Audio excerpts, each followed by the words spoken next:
Hello Monkey Movers. Today we have a very interesting video. I'm going to show all of you guys my accomplice in this week's Charlotte tournament. His name is no other than Daniel Kabrinsky. It says so right there. I also know that because that's my brother. And prior to the tournament, he has hit 1800 rating on chess.com. So what we're going to do is go over his games that he played today. He played 14 games to go from around 1740 ELO, I think was his starting. Yeah, 1742. All the way, or I guess it would be 1734. Who actually cares about the specific number? But 14 games, he won 11 wins, 2 losses, and 1 draw, so pretty good stats. So we're going to review these games real quick, see how he did, give our thoughts, and I will let you, the people, know, is Dan good at chess or not? But yeah, let's figure it out. So first game, looks like Dan had the black pieces, so let's do a quick analysis. And I'm going to turn off the evaluation and lines, and we're going to run through these games pretty quick. So it looks like he's going to be an e4 player for this tournament. He wasn't sure if he was going to or not. Is he going to go for some sort of Stafford gambit here, or what's he thinking? No, he goes for some weird queen e2 move. And he sacrifices. Alright. Interesting stuff. He gains the bishop back. Is this a cheese that he's prepared for the tournament, or what is this? Alright, looks like he's making some progress, but he still only has 2 pieces that are working for him, and all he has out of it is a pawn. So I don't know if I like that strategy. Alright, he got 2 more pieces out. His opponent was rather picky with where he wanted his bishop to go. Ooh, a lot of interesting stuff here going on. Pieces hanging, pieces getting taken. What happened? Did he resign? What's the eval here? It's even. Alright, well we found out that Dan was cheating from game 1, and he actually, looks like he hacked his opponent. Yeah, he didn't even run out of time, so, very interesting, Dan. Hopefully you won't get banned after this little experiment we're doing, a little game review. But anyway, game number 2. He's against Checkmate 3105. That's probably his rating on his other account. But anyway, let's dive in. Again, let's turn off feedback and eval. Oh, it looks like Dan's on black. So, looks like we have a London system. That's pretty gross. How will Dan deal with it? He's going to do a reverse London. Dan is, so far, not trending towards being a good chess player, in my opinion. Right, he offers a trade. Trade declined. Knight moves to the side and just gets taken. Okay, I guess. Queen might be trapped, though. No, he escaped. Alright, Dan avoids the queen trade for now, but this position's looking rough for him. How's he going to get it? How's he going to get out of this? Ooh. Bishop can take that, though. So he gives the piece right back to Dan. Dan tries trapping the bishop, didn't work. And now we see the exchange of queens. And we have ourselves an endgame.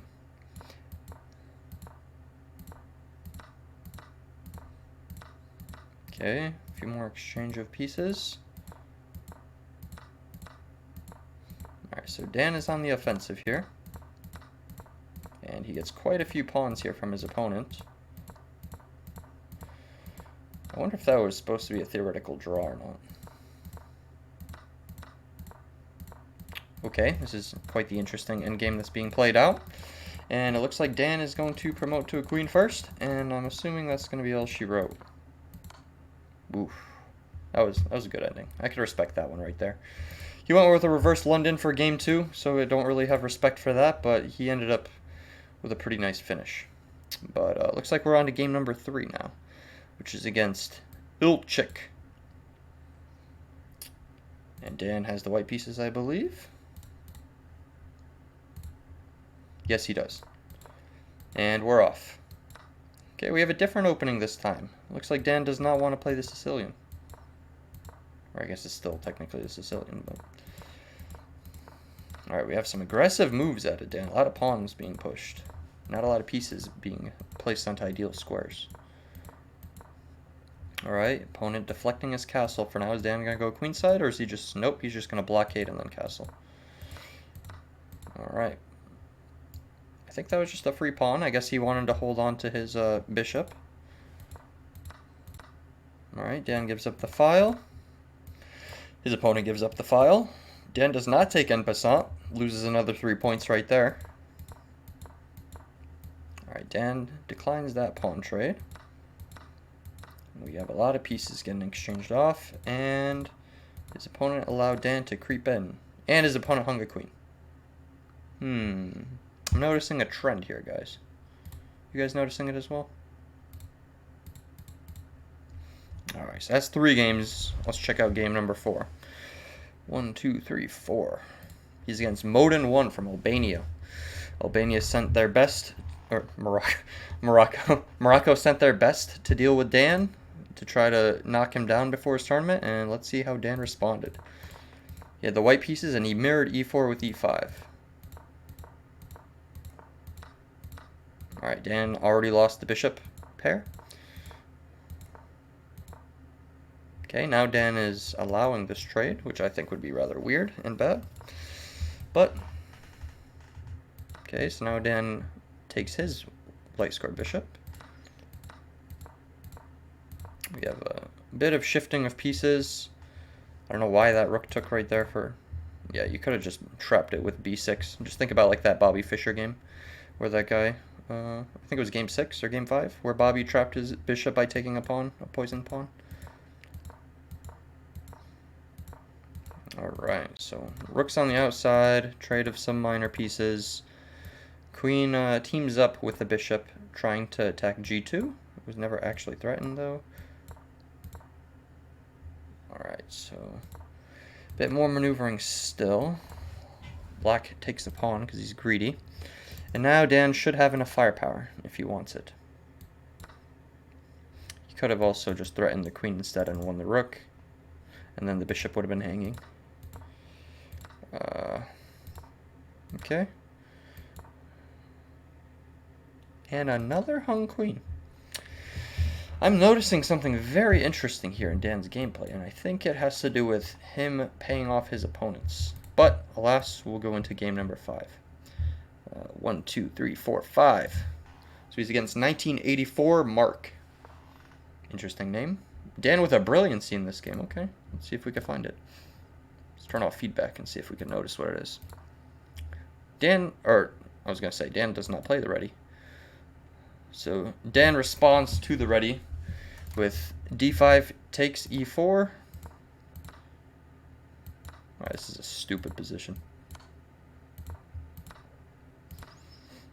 Dan trades his rook. But yeah, the queen doesn't really have a ton of squares, so. Alright, so I think Dan's trying to trap the queen here. And I think Dan succeeded, so I think that's 5 games and 4 free queens that Dan's gotten. And 1 resignation, is that right? Am I counting that correctly? Alright, Dan drops a bishop for Lord knows what reason. And then we get a resignation like 5 moves later. Okay. Okay. Anyway, game number 6. So, 1, 2, 3, 4, 5, 6. He's against Osnemito from Brazil. I actually don't know what the brilliant move was that game. Maybe it was trapping the queen. I forgot to look. But we're not going back. We're not going back. Alright, another Sicilian game, but Dan switches it up. He doesn't play d4 this time around. Now he does. And he goes back. Alright. So Dan does like this setup with this f4, e4. And I don't think it's bad, because you have pretty quick advancement. Your king is relatively safe, because you could always just hop over to h1. And then, for some reason, Dan doesn't like his bishop pairs. I think if Dan held on to his bishop pairs a little bit longer, he could at least have something for the endgame in case his opponents don't give him a free queen each time. But, alright, so no free queen here. The guy had to offer an exchange early so that he wouldn't accidentally blunder it. Alright, and... this is a nice blockade that Dan has right here, and he should be able to pick up that pawn nicely. Also defending c2, which could then go up to c4. If I had to guess the eval right here, I'm going to guess 2.6 in Dan's favor. 2.7. Wait, what? For black. Is there some tactic I'm missing? Is that it? No? What the hell tactic am I missing? Oh, this. And then you get 2 pieces and check. Alright, well, I'm stupid. So, we're going to pretend that didn't happen. Guy didn't find it anyway. Ooh, we got check and another rook trade. He gets the bishop out of danger, but I would have... Alright, I would not have suggested anything. Rook comes to e2, and the bishop gets blocked. Bishop changes target onto g2.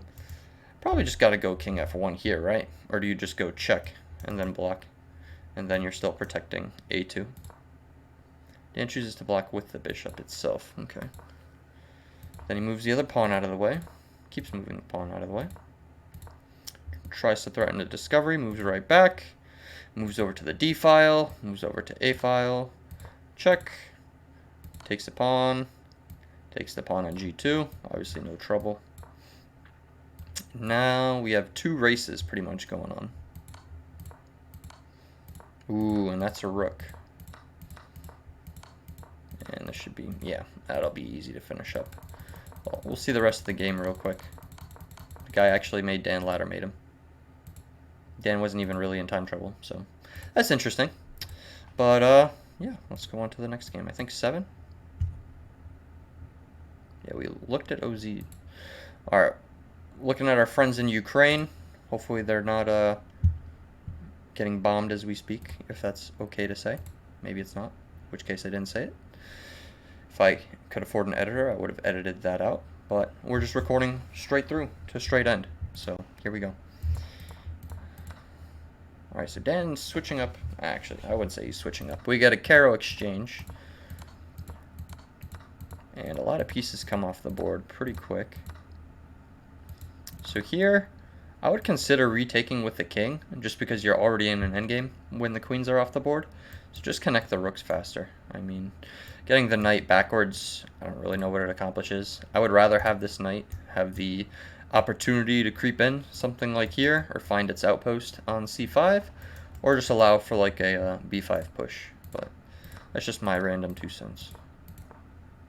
We got a castle, we got another castle. Guy tries pushing Dan's bishop back, succeeds, but doesn't take it.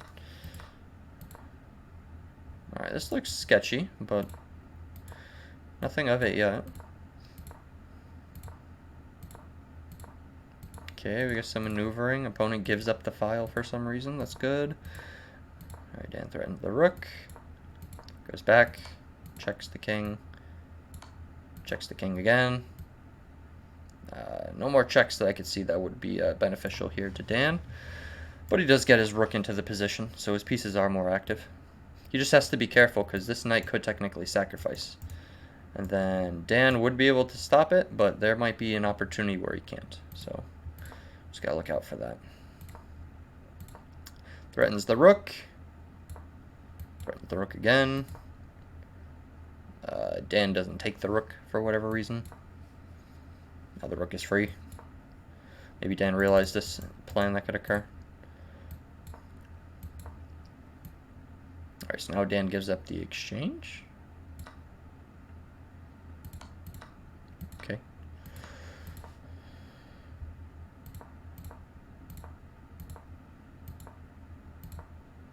Ah, now you can sack. Or take, at least. But then he'll take here, actually, so it doesn't really work. Okay, a bit more maneuvering here.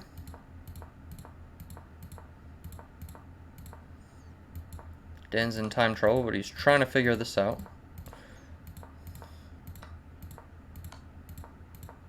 A lot of checks coming through. Ooh, you get a draw. That's not a bad result, I don't think. I think this opponent definitely could have taken this pawn at some point and just queened eventually, because his pawns were pretty far. But let me just look at the review and see if they show that black was in the lead towards the end. think it should have been. No, towards the end, I think it was rather equal. Yeah, around here, though, they did think that black was winning for a while. Because this sack could occur somewhere here. But, next game. So that was our draw. So now we got Dan's game against a Canadian, Manana23. Alright, Manana, let's see what you got. Alright. Simple enough. Some simple development.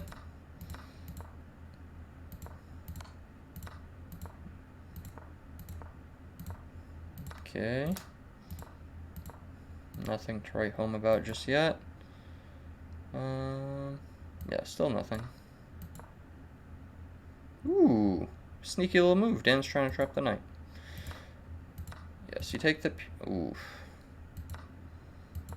Alright, now he traps it. He grabs the pawn, grabs the other pawn. Goes h3 just so he's not in danger there.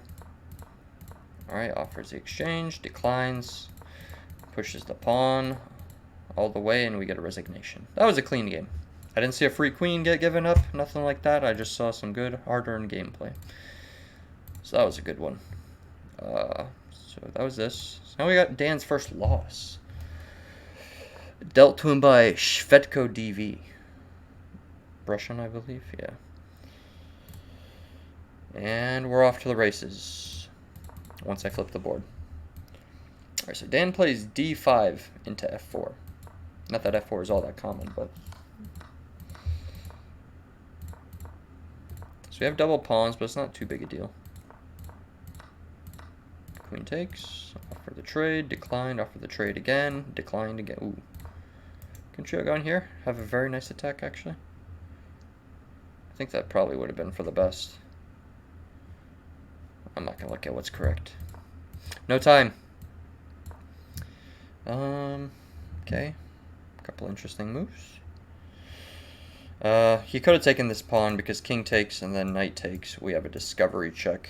And then if you block, then take, bishop takes, knight takes. You're just up a full piece, I believe, in that exchange, if I'm not mistaken.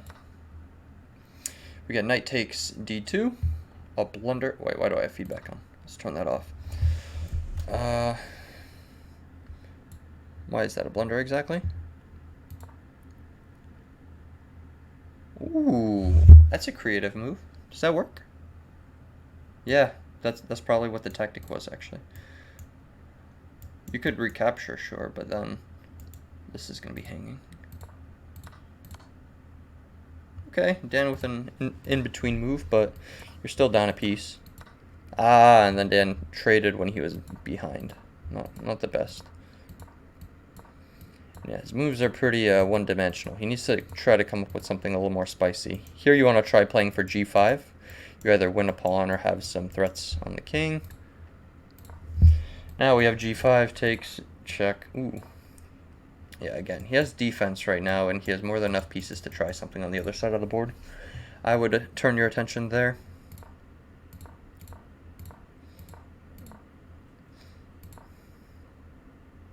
Okay.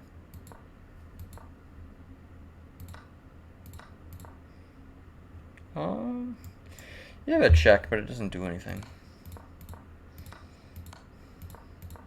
Yeah, Dan's just looking for moves, but nothing to be found in this one, folks. Nothing at all. It's a sad one. I'm sure we got a bunch of random moves, but you can't stop all of that. He tried getting his king up, though, to get like some sort of checkmate going, but just wasn't happening for him that game. Alright, let's look at the next one. I think we have 4 more. Alright, I don't know why I hit game review. We don't care about that here at Monkimoves Studios. Another Sicilian, so I don't play any standard openings, so it's interesting for me to see what people play, like at this rating level. Yeah, Dan again going with his f4 move. I like it though. Okay, so queens still stay on the board for a while.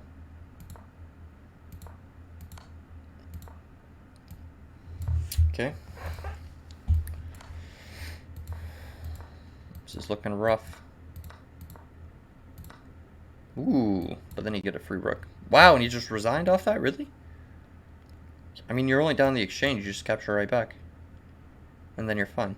I mean, the king's still kind of out in the opening, and his bishop and rook haven't been developed. If I had to guess the eval, I'm going to say it's winning for white, but I'm going to say 1.8. It can't be a lot. Not even, 0.5. So yeah, that was definitely playable. That's like pretty much what the difference is when you first start up a game. So yeah, that guy should not have FF'd, but he did. Now we got Dan's second loss. Another tough opponent. Able Junior Chess. Best player in all of Tbilisi, wherever the hell that is. No offense if you're from Tbilisi and a viewer. Where's the analysis button? I'm embarrassing myself. The Punisher. Wait, that's a completely different game. Hold on, we were trying to find Tbilisi here. Excuse me. The strong fighter. Ooh, is that a French? It's not. I guess it's called the normal variation. I thought that d5 after e6 meant there was a French, but I guess not. Dan likes this take and go back maneuver, where he can, I guess, just go here. I wouldn't know this particular opening.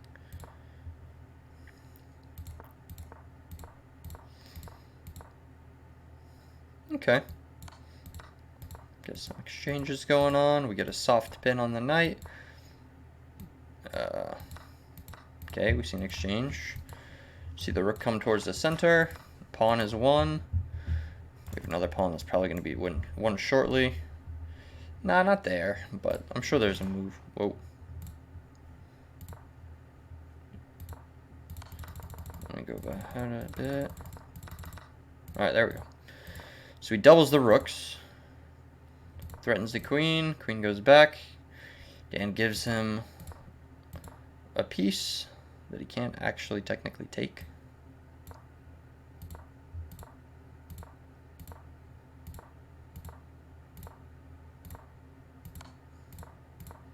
Okay, there's no clear mate yet, but this guy's doing a good job getting his pieces together. His king is relatively safe. Double attack. Yeah, and Dan's going to be in trouble here, I imagine. Ooh, but he has a discovery. But he just takes it. And he's a full piece and pawn up. He just has to walk it. Oh, did Dan resign here? Is that what it was? I think that's what that flag symbolizes. But yeah, Dan drops. So let's see what's after that. We get Talo24 from, is that Chile? Ecuador? Philippines? I was wrong. Very up and down game by the looks of that. But let's see. So another e4, e5. Ooh, we have a fried liver. The Gucci piano.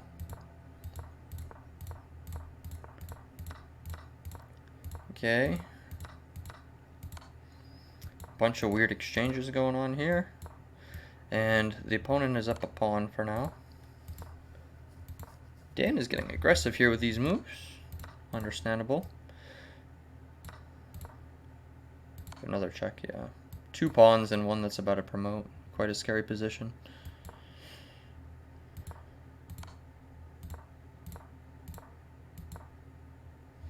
Could have still done this check if you wanted to.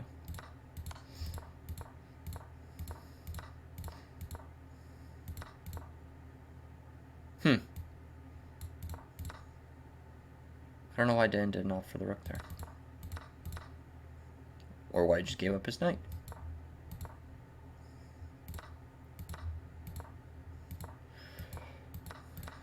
I mean, there's a lot of pawns. He got the rook behind, so he should be all set. Even if it's only a 1 pawn advantage, if you get the rook behind like that and the king helping, there's not a whole lot you can do. So another good game, I would say there. Well, I wouldn't say it was a good game, but another game there. Got 9M, 9M, 9M. Serbia? Got one right for once. Whoa! That's a dirty looking board. Alright, let's see what's going on here. Got our hero back on the white pieces. Really don't like this f5 move, because I don't like closed positions for anyone. All right, we have an exchange. Nice double pawns created there. I like that. I don't think these pawn pushes are completely necessary. I would just go with bishop d2 and keep like the better structure. Because if he has these isolated pawns, he's going to be pretty weak in the late game. I think all you want to do is really just trade off and then just have like a normal structure.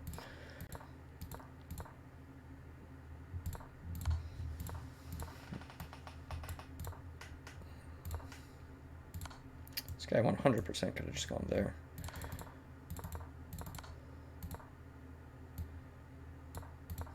Could have won the rook there, I think. Is he doing this a few times, or am I just hitting the wrong button? What's going on? Yeah, I must have been hitting the wrong button. Alright, Dan takes like 7 pawns right there. Holy cow. I mean, I thought it would happen because they were weak, but didn't think they would get taken that quick. Alright. Dan could have forced more exchanges along that file, I feel like.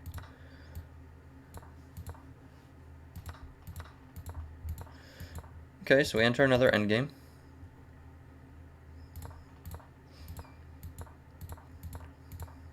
Knight gets played with a little bit, but never really in danger. Alright, and we get the final exchange we were looking for. Trade offered. Yeah, he's not going to accept that. Alright, and I don't know if this was the cleanest, but his opponent shouldn't really have anything he can do here. Nope, and we got a rook donated. Okay.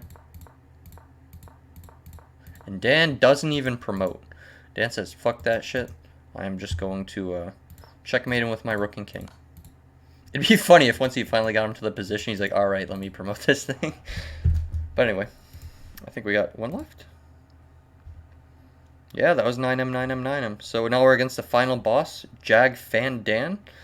We have a fan of Dan donating the final win. If this isn't a queen that's gifted, then I don't want to hear it, Fan Dan, because a lot of people did a lot better for him, frankly. Alright, he has the white pieces. He tries the 4-move checkmate. I can appreciate that. Get a trade here. Another trade. He definitely relinquished a lot of the pressure here that knight had. He didn't have to do that, I don't think.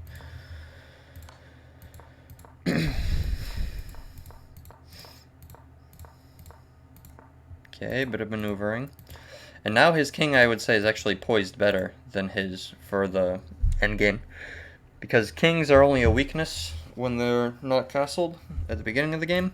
After that, they just become stronger. So since this guy literally just like decided to do a whole lot of nothing and trade pieces and stuff like that, Dan's actually better off now, I would say. His pawns are pretty well placed on dark squares. These are a little off, but I mean, they're fine for now. I said that in reverse, by the way. Did I? This is actually interesting, because I think that he has some white pawns here against the white bishop, and then against the dark square bishop, he has everything on dark square pawns. I doubt it was on purpose, but that looks very nice for him. Yeah, that's fine to take the trade. Knight will be stronger than the bishop here in closed positions. Dan just does not want to trade off pawns. And it looks like that's exactly what Dan's going to do for the next 20 moves. I hate this. He had this move available. That's alright. Ooh. Okay. Danger avoided, I guess. What was that move? So many things going on here. Yeah, why not just win the rook? Why not just win the knight?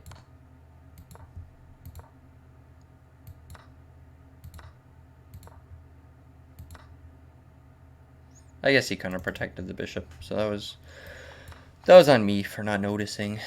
But here he loses the rook, so yeah, probably a resignation there, yeah. And our victor hits 1800. So let me know in the comments if you guys think Dan did well in these games. If Dan is ready for this tournament tomorrow. He's in the U1200 in Charlotte, and I'll be in the U1600. hopefully both of us can win our tournaments. But I'd say Dan did okay. You know, at first he definitely got a lot of free points from people gifting queens and such, but afterwards he kind of picked up the pace and won a lot of end games that you know, can't fault him for. So good job, Dan. Good luck tomorrow, and then yeah, that's all. Peace.